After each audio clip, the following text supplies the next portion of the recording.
দুজাহানের বাদশাহ ইমামুল মুরসালিন রাহমাতুল লিল আলামিন বিদায় হজের ভাষণে ১৬ লক্ষ সাহাবীর সামনে দাঁড়িয়ে ঘোষণা দিয়া বললেন, আইয়ুহান নাস, ও মানব মণ্ডলী,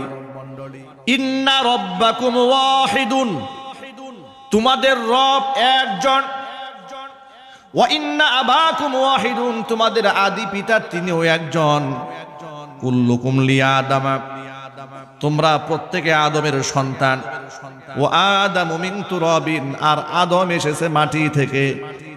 আদমকে তৈরি করা হয়েছে মাটি থেকে, আর আদম হাওয়া থেকে তোমরা এসেছো এই পৃথিবীতে। নবী করিম সাল্লাল্লাহু আলাইহি ওয়াসাল্লামের পরে বলেন, ও আকরামাকুম ইনদাল্লাহি আতকাকুম, একই পিতার সন্তান তোমরা, একই স্রষ্টার গোলাম তোমরা, এক আল্লাহর বান্দা তোমরা, সকলে কুটা